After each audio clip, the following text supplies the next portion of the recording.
La prise en compte aujourd'hui de ces mutations sociétales dans votre activité. Donc on peut faire un tour de table rapide en quelques mots.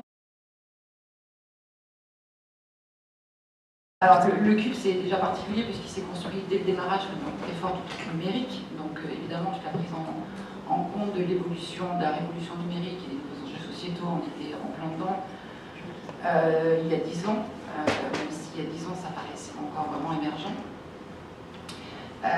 Donc aujourd'hui, est-ce qu'on est un lieu polyculturel? On est un lieu culturel, ça c'est très évident, on n'est pas un lieu de... Effectivement, on est dans ce champ-là. On est un lieu à la fois de pratique de création et de diffusion.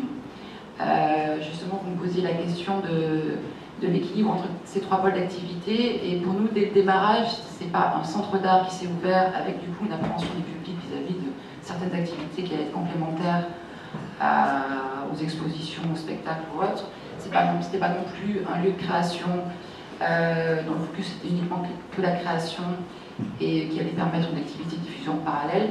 C'est vraiment, nos trois pôles d'activité ont été conçus et développés à part égale, aussi bien la médiation des publics, les pratiques amateurs, que l'accueil des artistes en résidence et que la diffusion artistique. Et c'est ce qui conçoit vraiment l'ADN du CUB. Alors après, l'identité elle est forte puisqu'elle est évidemment entièrement dédiée à la création numérique. Moi je pense qu'on peut faire beaucoup de choses dans un lieu, mais l'identité il reste effectivement, à un moment on est un lieu d'art et culture avec une mission de service public assez forte.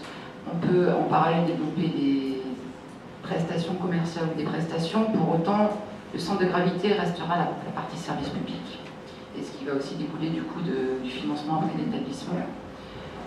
Aujourd'hui, pour financer la création, on n'est clairement pas dans un modèle commercial. Pour accueillir des scolaires ou proposer des formations à des cours réduits à un large public, on n'est clairement pas dans un champ commercial. Après, pour la partie... alors, mon CUB, c'est un peu particulier parce qu'on n'a pas des espaces très importants de diffusion. Après, il y a tout un modèle en termes de ressources propres, on en a parlé tout à l'heure par rapport à la billetterie.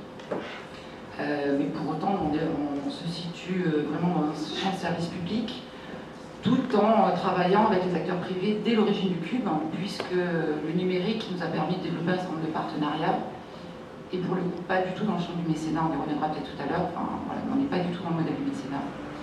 Un certain nombre de partenariats avec les industriels,